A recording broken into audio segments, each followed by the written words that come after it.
it's Rhea. Wherever you are, whatever time it is, I hope you are enjoying yourself. So today it's time to get into the fall spirit as I feature a double spread in my main sketchbook. I mean, I guess people count both pages as one spread, but for some reason whenever I use a spiral bound sketchbook, I count each page as its own individual spread, if that makes sense. I'll be using mostly copic markers today, and I also already got the sketching part out of the way, so we can just jump straight into the coloring with these alcohol markers. Now, both of these spreads feature my OCs that are actually from the persartify series on my channel, which is where I take non-human things and make them human, hence the whole personification of something, but it's art, so I call it persartify. But if you missed it, the characters that I am drawing today are all based off of fall flavors, and there's a whole video that I did explaining it and stuff. Like I said, it's a series, but just for now, know that the first one that I'm coloring in is called Abby, and she is based off of an apple. I actually love Abby so much. I think her design is really fun, and I've already done a spread of her in the same sketchbook, and it's been one of my favorites so far. It's interesting because when I did that sketchbook spread, I was actually using watercolors, so compared to this time where I'm using alcohol markers, I don't know, I just kind of formed a new challenge on which colors to use since I'm switching mediums, but either way I feel like both of them came out pretty vibrant. I've wanted to use alcohol markers in general since it feels like it's been a while since I've used them consistently, and I've just really been in a traditional art mood even outside of Inktober. I know I tell you guys I try to balance the two between traditional art and digital art, and I also do that in my videos as well, but there's just something special about traditional art that I can't really see ever being replaced. There's just something magical about it. As for alcohol markers, even though they're pretty straightforward, sometimes it can feel a little bit tricky to render in the way that I want. I think in general I need to figure out how I want to render things traditionally. I've been going through this whole mini crisis about how I want to render things, and I've been doing that digitally, but I also need to do it traditionally because you can get your traditional art to look like your digital art, but I often feel like obviously there's going to be some kind of difference between the two, especially depending on what medium you're using and etc, etc. So I just want to make sure that I have a consistent style down for traditional art as well. Whenever I say rendering, I especially mean the hair and the skin, since that's the most prominent thing on terms of me coloring, and it's I don't really know what I want to do yet. I mean, I need to figure out how I render hair in general. Like I said, this is a whole thing, and I will likely be making videos on them. I know I filmed the eye video, so if you're ever curious about my thought process on eyes, that is coming up at some point. But for, yeah, the skin and the hair, just thinking about what colors go together, trying to get the colors to blend in a specific style that I want is also important, because one thing, this is a very small thing to call out, but it is actually really important to me, is the hair highlights. I don't know how I want that to look traditionally. I don't even know how I want that to look digitally. Like I said, it's a whole thing.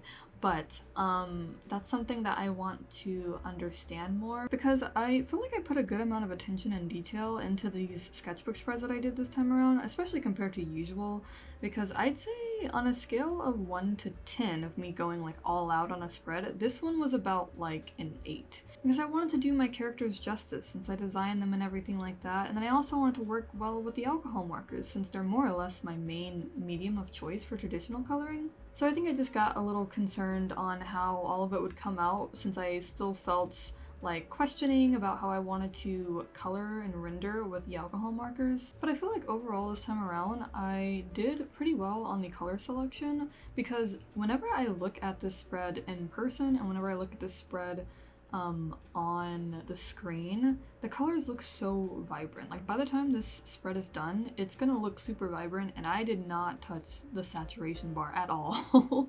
Normally, every now and then if I'm doing a traditional page, I might push it a little bit. I like to nudge the saturation up a little bit if I'm doing a final reveal of the spread, but this time around I did not have to do that. She's really just that glamorous. Love that for her. But I think what's really cool of doing this traditionally is that since the character designs were originally digitally, I get to see how they transfer over. As I move on to the next character, May, I get to working with darker color skin, which I always get nervous about traditionally because it's a bit more challenging to find the right colors with my limited selection. Even for my skin tone, which is kind of similar to the last character that I color in, it's hard to get it perfectly, and I can be very nitpicky on wanting the exact shade that I have in mind. But regardless, I think both May and PK turn out pretty cute in the spread. By the way, if you're still wondering what flavors these two would end up representing, May represents maple flavored things, and PK stands for pumpkin, of course. But I do want to practice even more with medium to deep skin tones because I feel like with traditional art supplies, it's more of a challenge, and I want to have enough confidence to execute the shades that I want in any medium and still have it come out beautifully. With alcohol markers, I think I'm somewhat getting there. I actually just posted a short. Probably by the time that this is up, it'll have been up, but I did a short of one of my OCs. Her name is Zure. I've mentioned her multiple times on this channel by now. She's one of my older OCs too, so like, she's been around. She's very precious to me. Her skin is more on the darker side, like probably one of my deepest skin tones in the OCs that I have. Her skin tone's actually very similar to May's, but yeah, I just want to make sure that I'm doing it justice and making sure that I'm representing it to like the best of my abilities. And while I feel like I'm getting there with alcohol markers, like I said, one medium that I am curious to conquer this in is watercolors, because I swear I get even just a little bit of like medium to darker skin tones on watercolors and everything just goes horribly wrong, and I'm like, why? So I really want to practice that. Yeah, hopefully I can try to do that in the sketchbook before I finish it. I think I'm getting close to the halfway point with the sketchbook, but I can't really remember. The only thing about the sketchbook is its paper is not necessarily meant for like tons of layering. I think it's like a pretty decent like medium scale at layering, but whenever it comes to getting like darker skin tones and like deeper pigments, that's something that I feel like I would like to have present in the paper that I'm using, because you can see even with like the darker skin tones that I use with these alcohol markers, there's a lot of granulation. What I mean by that is like, I don't know if that's the right term to use. I know it's usually used with watercolors, but it's like the way that the pigment takes to the paper, it creates like this spotted look. You can kind of see it on May's skin. And yeah, I don't know if that's just an alcohol marker thing whenever it comes to darker colors, but if it's a matter of paper, I would like to look into that as well. Now, normally I wait until I'm done with the alcohol marker and coloring something to like use the colored pencil, but for this time around with May, I ended up using the colored pencil to re-guide her facial features since my colored pencil underneath was covered up by the marker.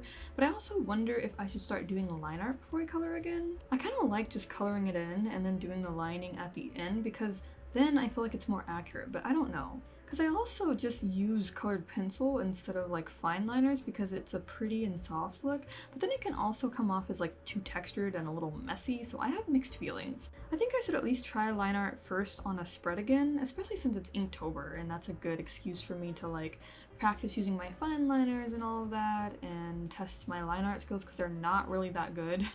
But one thing I am thinking of is getting brown ink to put in like one of my small water brushes, because I like the sharp look that ink has, but sometimes I feel like I prefer a gentler color than black. Like, black is really nice too, right? Like, it adds intensity, but sometimes I like a softer or like more gentle, playful look, if that makes sense. Now we are getting to coloring in PK, aka Miss Pumpkin Spice, love her. But for all these characters, I actually give them a different look than their original outfits whenever I first designed them, because I thought it'd be fun to see if I could like come up with something alternative yet still matching their original designs. So Abby, for example, she is wearing a red sweater vest instead of her typical red cardigan, and her outfit looks very similar to like when I put my OCs in my clothes. Like, it looks similar to the outfit that I gave Quartz. And I don't know, I found that kind of endearing because I guess in a way I do often just naturally give my OCs clothes that I would wear. And instead of that really putting things into a box like you would think, I feel like I have a rather large range in terms of styles. So it kind of makes it fun to see like which one I'm going to explore with which OC. But yeah, Abby's looks very similar to the outfit that I wore before, especially in the sense that it has that belt in between the skirt and the sweater vest. It's just such a cute look. And then as for PK, I mean, this is kind of spoilers since I get a bit ahead of myself in terms of how quick I am finishing coloring these drawings, but I like PK's because it's like, it's very much like southern fall in a way, since fall for us does not really start until like maybe now October if we're lucky. So she just kind of has on like this striped t-shirt, and I was going to give her a plaid flannel, but I remembered, wait, if she's wearing a striped shirt, isn't that kind of like one of the biggest fashion no-nos that you're not supposed to do, is like match two completely different patterns on something? Sometimes you can get away with it, but for the sake of the spread, I didn't want to test it out, so I was like, girl, never mind. But the overall outfit does feel very cute, and also feels kind of similar to something that I've worn in the past, where it's like I don't know, the t-shirt with the jeans and like a flannel tied around the waist, that is so Southern Fall to me. I don't know. I also like May's outfit because, one, I feel like that deep, anywhere from like yellow to like that deep mustard color looks so good on like darker skin tones, but also I like the idea of like a longer cape type jacket. I don't really know what you would say, because it's not necessarily a coat, right? It's like a long blazer. It's like a form of outerwear, and I thought it was a nice switch up from their original design where they're wearing like a no, it's not a cardigan, it's like an actual sweater with the same scarf. But this time I imagined that their sweater would be like short-sleeved, but they would be wearing a long-sleeved outerwear type jacket, and it worked out cute. I especially like the little tote bag with the owl on it because it looks kind of similar to them, and I imagine like one of them, like one of the other two, was like, hey, I think you should get this tote bag, it looks like you. You can also see that I somewhat play with both drawings of the individual characters, so the top drawings change a bit compared to the ones beneath them because I wanted to have fun and experiment with outfits or like different marker shades and rendering. While I did want to put effort in the page, I still wanted to play around a bit, especially since like it's a sketchbook page, because yes, it's nice to have flashy and fun pages, and I even do a whole big illustration on the next page, but overall testing things out and kind of having fun is one of the main reasons I love using a sketchbook.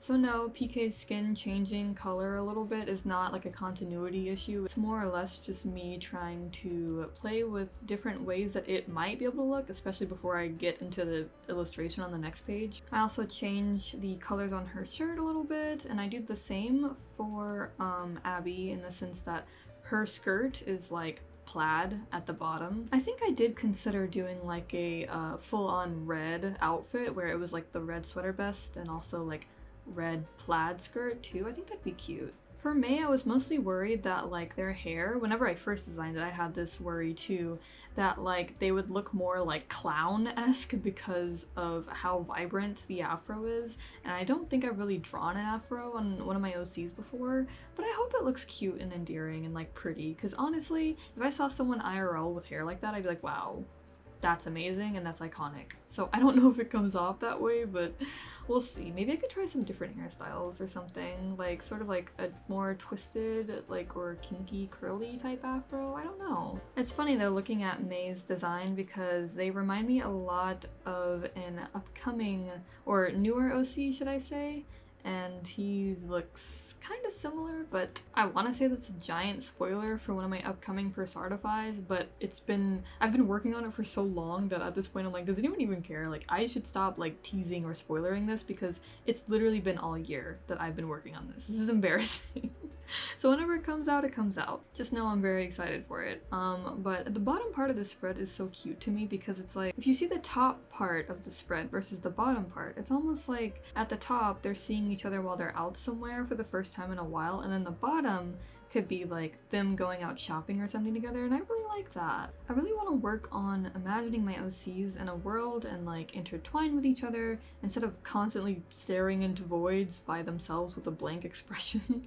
It's not a crime to do that, and it's totally okay if you're doing that. It's just, I feel like I've said recently how a part of my ongoing art block this year might come from staying inside my comfort zone, and that I realize that I'm kind of doing the same stuff and I'm getting bored of it, and that I need to continue pushing myself to try more exciting and dynamic new things, even if it looks silly or subpar, because that's how growth and fun happens. I'm trying to figure out if there's anything else I need to say about this spread since we're still going on this part, and I was like, my brain is just kind of like shut off already.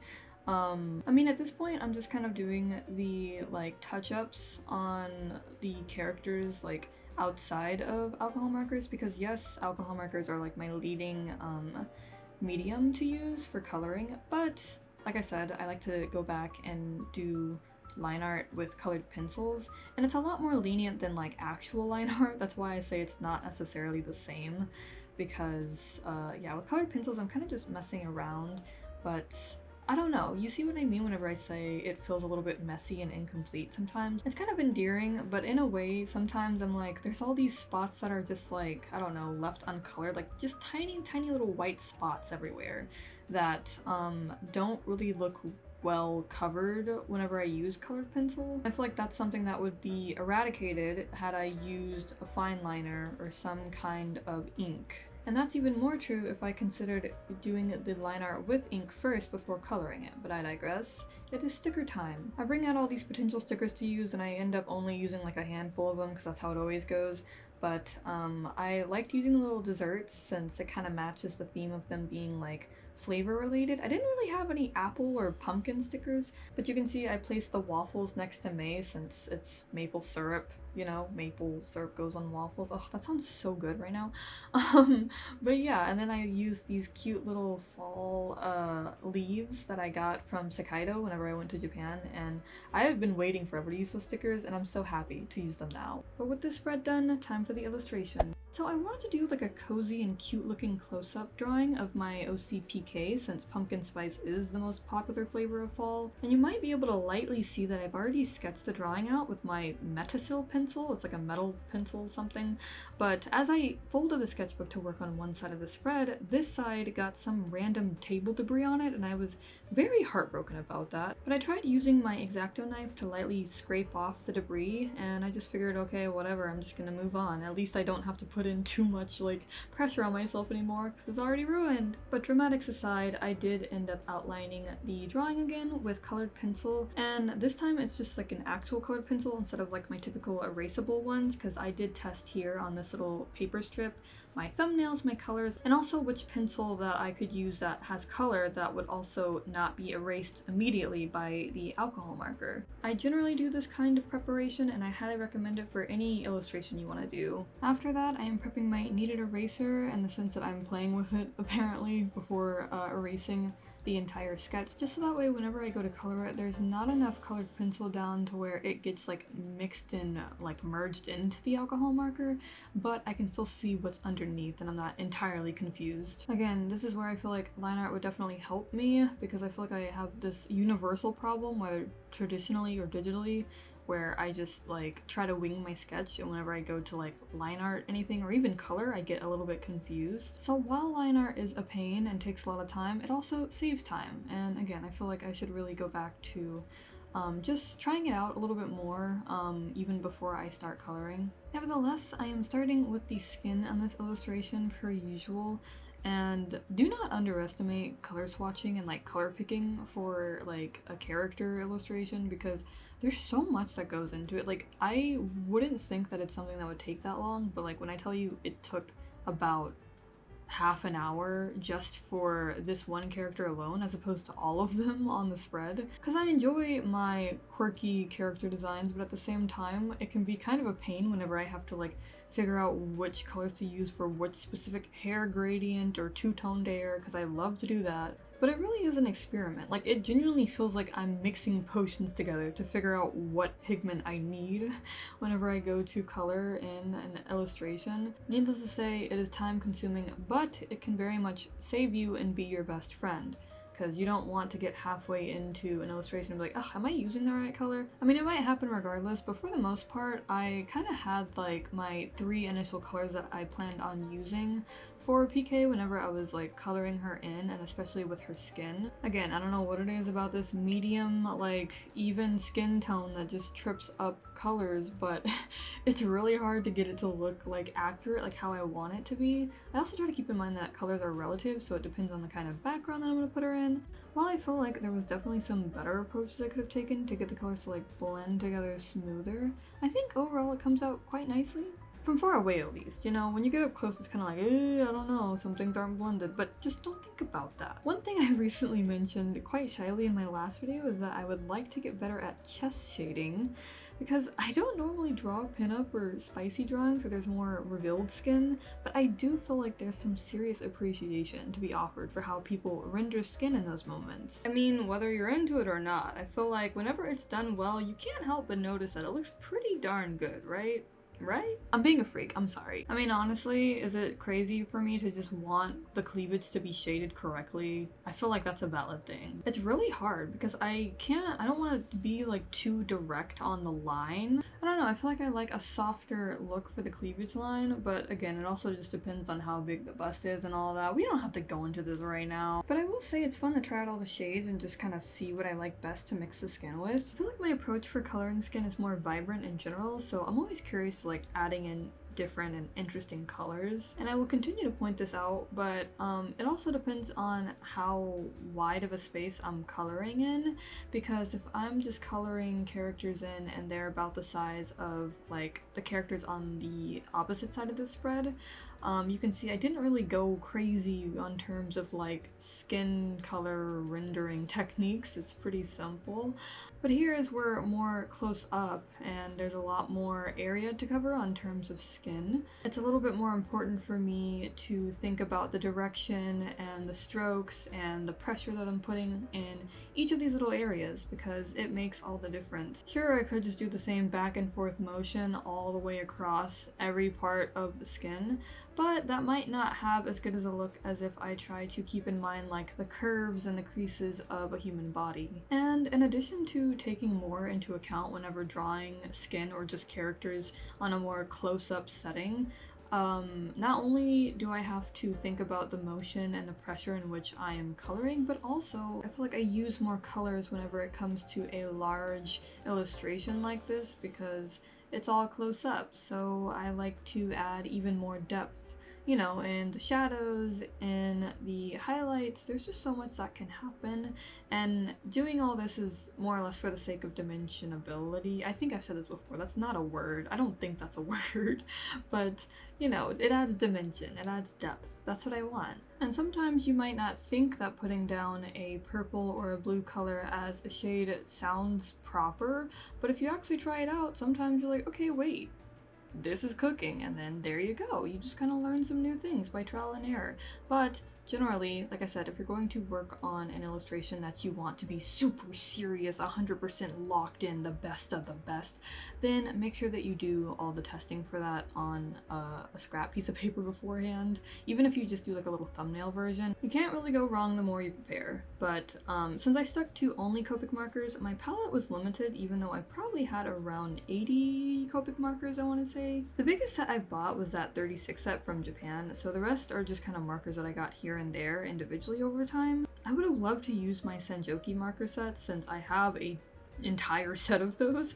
My only problem is that there's not enough space to comfortably sit them on my desk.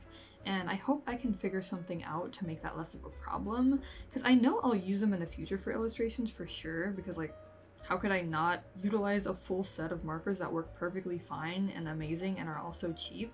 Also, I want to point out really quickly that I'm glad that I was able to work out the sweater that PK is wearing, because like generally that is based on her original outfit that I drew her in. It's like this cute little pumpkin cardigan, and I was worried that it might kind of clash with her skin tone since it's brown, but I think it worked out in the end. While I do say it's good for you to practice as much in advance as possible for an illustration, sometimes you do kind of wing it on the spot, and like I said, since this is my sketchbook, I wasn't taking it too serious, especially since the face was kind of like messed up at the beginning with all the random table debris. To be honest, whenever it's done, you don't really notice it at all. But yeah, I was just having fun with stuff. With her eyes especially, I was kind of worried that like, I don't know, I feel like her eyes can look a little creepy sometimes, which I personally don't mind. I think that's kind of iconic, but they kind of remind me of jack-o'-lanterns, which is what I wanted to go for. And it's funny because it's like, if you make it look a little too like shiny at the bottom, it gives off creepy, but if you make it look like this soft glowing warmness, then like it just works out somehow. I don't know, you can let me know which one you think her eyes appear as. I'm fine with either. Personally, I freaking love PK's design. Also, it's really funny calling her PK because for some reason it reminds me of what is it, like Super Smash Bros? Those kids from freaking, what was it, Earthbound? Didn't they used to say that all the time for like their special attack? Or I don't know. Why did I Anyways, I love her design. I think it's really fun, especially doing like her hair, because oftentimes I'll do like a very like subtle wavy hair at most. I don't really get to go for like genuinely curly hair, and I guess you could say this still gives off more wavy than curly, but hopefully it is still more on the curly side. And I love how her little pumpkin shaped buns at the top of her head are like, they have this little like curl part that comes out. I don't know, I just think it's really cute. I also found it kind of tricky to like layer up the hair and like keep track of which strand is what, because it all kind of blends in the more that I go with it, and so I was like, oh gosh, which part is like which? Is this gonna look okay? But I think I kind of finessed it in the end. I really do adore alcohol markers, like just knowing that you can layer things up so much and build it up to be something like at a patient rate. I don't know, it feels similar to how I do my digital art, where I just keep adding on until I'm satisfied, and I guess you could say that's like art in general, right? But something about this process in itself feels very nice. I also want to see which paper works best for me for illustrations, because I want to do bigger illustrations traditionally if possible, and I know people love Bristol paper for alcohol markers, but I also feel like I love my Canson fanboy paper, so I don't know, I feel like it'd be nice to do like a comparison to both and see which one I like the most. But watch it be like regular printer paper or something. I don't know, as long as I don't go back to the marker paper that my sketchbook, like my past sketchbook had, oh, I can't do that. Like the paper that doesn't let the marker bleed through. Oh gosh, something about that paper is cursed to me. I just don't go well with it at all. I need to be able to layer comfortably. I don't care how much it bleeds on the back, it can do whatever, but I just want it to layer and go on smoothly. I know 80 markers seems like a lot for Copic, like you would think I'd have a really wide range of colors, and for the most part I do, but I still find myself like missing colors that I feel like I could really benefit from. Plus, I feel like every now and then I do have like a dupe of the same color. That said, because Copic markers blend so well and you can layer them up just with one color really well, it makes everything go together very nicely. At the end, I go kind of ham with like the touch-ups, and as I always say, do not underestimate doing touch-ups. It takes a lot of time, like in itself, it takes a lot. Needless to say, both of the drawings that I do in this video on terms of like sketchbook spreads, it took a lot of time. The reason why I sped up both of these processes is so I could fit the 2 pages in one video, but do not be mistaken on how much it took to do these. An estimate of the total time it took to do both of these spreads together was around 3.5 hours, and that was like after I did all of the cutting out of like individual little things, like me placing down a marker to pick up another one, or same thing with a colored pencil, or figuring out other stuff. You know, it takes a good amount of time. It doesn't have to, of course. If you want to just sort of like blaze through a sketchbook page, you can, by all means, and there's been times where I've done that, but this time around I was like, I'm having fun with it, so I don't mind going all out. You can see I start to try to fix the eyes at the end. The only thing is I was trying to figure out how I wanted to do the eye highlights, because that, similar to the hair, is always something that gets me. I'm trying to figure out what I like best on them. I feel like overall the eye highlights came out alright. Like I said, I've done a lot of reworking how I've rendered eyes, and I feel like so far I'm on a pretty decent track. As you've seen so far, a major part of me touching things up at the end includes me doing the line art in colored pencil, so I'm just kind of going around everything one last time again. By the way, this pose, I took a photo of myself. I've been doing a lot of self-posing lately, which I said in another video, but yeah, I'm still trying to get back on that building a mental library grind, so I'm gonna have to do a lot of more studies. But I do feel like taking my own photo is pretty helpful, because again, I don't want to shy away from doing more interesting poses just because it's too difficult or it takes more thinking. I feel like this pose is really cute and appropriate for her, and just like the overall fall mood, the fall ambience, you know? Cozy with a mug. And on that note, it's a good time to close everything together as we finish out this video. I hope you guys have been enjoying autumn season so far, even though it's kind of just started for me. Although I will say, for the first time in forever, it was 65 degrees outside with an overcast, and I am thriving. So yeah, as I wrap up these spreads, let me know if you have any thoughts about the season, or if you like any of these specific designs, or if you'd just like to see me do alcohol marker illustrations again. But until next time, thank you guys so much for watching today's video. If you enjoyed your time here today, you can let me know by leaving a like. If you're interested to see more of my content, you can always check out my other videos and subscribe. For reference, if you're new, I am Rhea or Etheria, and I like making art and art-related content on my channel. I do tend to post weekly videos, but if you'd like more timely updates, you can probably just continue to follow me here, because that's where I'm the most active. Until next time, once again, thank you guys so much for watching today's video. Enjoy yourself some pumpkin spice, either homemade or at a local coffee shop, and I wish you guys a nice rest of your day and or week. Take care!